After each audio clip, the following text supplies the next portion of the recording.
who was to die on Mount Everest, was asked why did he want to climb it. He said because it was there. Well, space is there, and we're going to climb it. And the moon and the planets are there, and new hopes for knowledge and peace are there.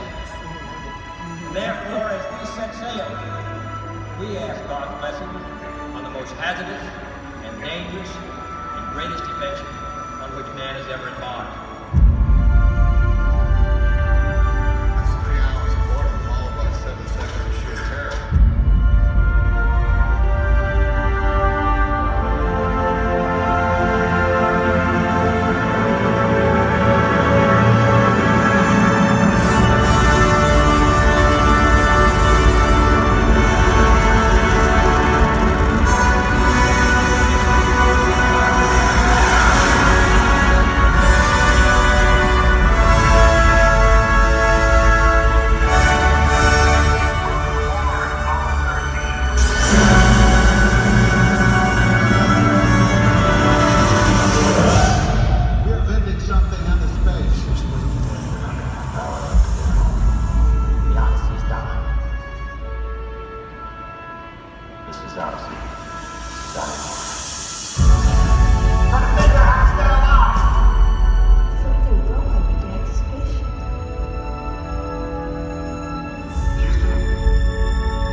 To this day, I listen to the score. The music is just so inspiring. How did that come about? Well, make that. I remember seeing some of the behind the scenes. You went on those crazy planes. Oh yeah, the weightlessness, the vomit comet, where we achieved weightlessness, and well, that was a difficulty. Look, you commit to these projects, and there's so many unknowns, and that you learn that's part of the excitement of it, that's part of the thrill, but it's an inexact process, it's a medium that cannot be mastered, and you have to learn to accept that and go on a journey of discovery. And sometimes it works out a little bit better than other times, but if your heart and soul's in it, generally you've got something that's worth offering the audience. But, so in that case, we tried all the conventional approaches. Wires, pulleys and weights and things like that, teeter-totters. And one day, I was on the lot at Universal, and Steven Spielberg said, "How are you going to do the weightlessness?" And I said, "Well, we're playing with these wires and things, but it's really difficult." He said, "Hey, you know what you ought to do? I saw some archival footage. They used to bolt down the Gemini capsule and open the door and let the astronauts float out, and they would do these parabolas." And he said, "Maybe you can bolt your set down." And I thought, well, that's kind of crazy and kind of interesting. So I started to ask. NASA said, no way at all. So then somebody went to the Russians, and they said, well, we could probably rent you this Russian plane. You can't fly in the United States. You'd have to go out over the Gulf of Mexico or something. And the insurance companies wouldn't do that. So finally, Jim Lovell went to NASA and said, why don't you let these guys try? We had to pass a test. We had to take flight tests. We had to have flight physicals, 3 days of training, go in a parabolic chamber, learn the procedures. Finally, we all had our flight suits, and we could get on, and we had 1 day to prove that we were functional. And we did great. Actors are really disciplined when they're motivated, it turns out. They were kind of shocked how well we did. We wound up doing it, and it was far more effective. I wound up being able to do every master shot that was supposed to be weightlessness in a weightless state. But it was quite something, because you do a parabola, pulling 2.5, 3 Gs, climbing, and then you dive, see, and then you go weightless. And basically what the pilot is doing is just, sometimes they even use a ping pong ball, flying around this ping pong ball. You're free falling, and it gives the feeling of weightlessness because there's no wind, you're in a plane. And then they pull out of it and you slam down. And then you're pulling 2 Gs going right back up.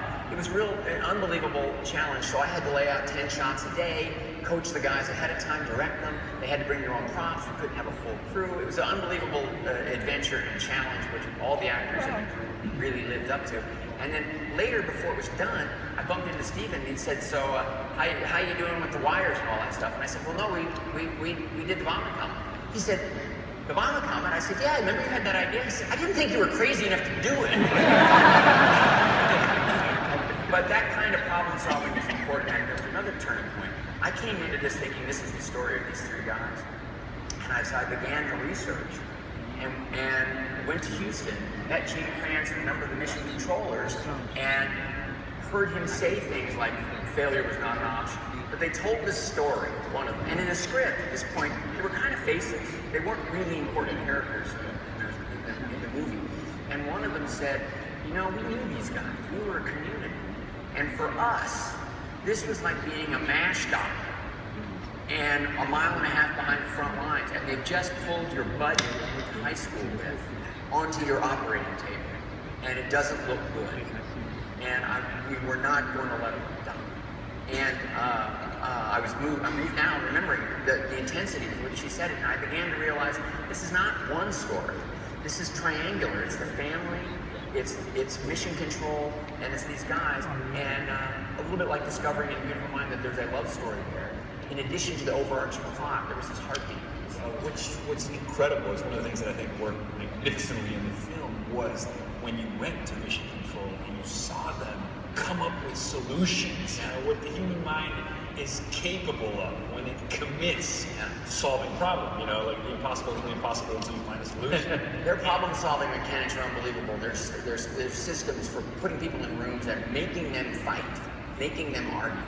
To come out with the best. Yeah, there's a great term in creativity called the adjacent possible, which is when you look at a set of problems and instead of looking at it for what it is, you look at all the ways that you can remix it to find a solution. There's a scene in the movie where they kind of bring it to the thing to fix the carbon monoxide filter, and they say, you got to take this and you got to make that, and you got an hour to do. And I thought that was one of the most beautiful demonstrations of what's capable when you just commit to something. Very much as described to me. The research was so important. Yeah. Beautiful. Did you think at the time the film would become the classic that it has become? Can I just say something about that? Yeah. Okay. No. There was a point, okay, this is slightly comical, but true. Ron and I thought, and Tom Hanks, because it was kind of the three of us that really were partnership on it.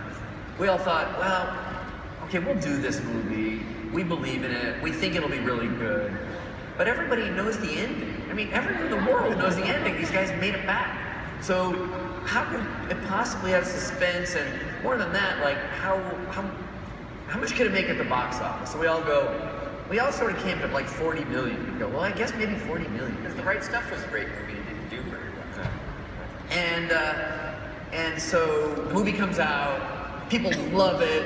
Did like 350, 400 million. We were completely wrong about all that. It was just like, it did get all that stuff going on. And people loved it, and then all of a sudden, out of nowhere, we get pulled into the Oscar race. We think, oh my God, now we're in a new contest. Yeah. We thought we passed that test, now there's a new test, which is being in the Oscars. So we got 9 Oscar nominations, and what happened is, I'm the producer, and everyone said to me, you're winning, you're gonna win, this movie's amazing, it's patriotic, it's intersecting with what's going on in America at the time, on and on and on.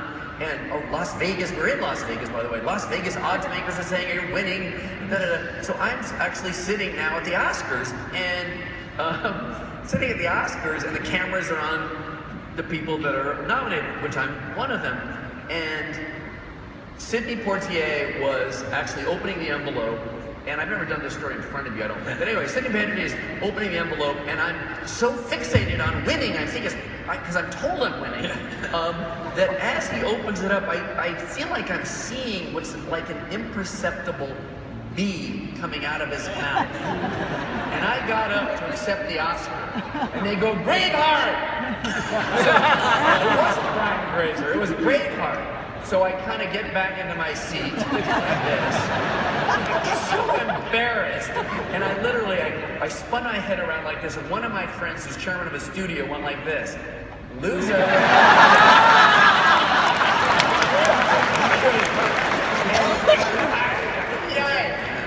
camera's on me or not. And then I look over at Ron, I see Hanks, then I see Jim Lovell. Jim Lovell puts his hand on my wrist and he goes, "I never made it to the moon either."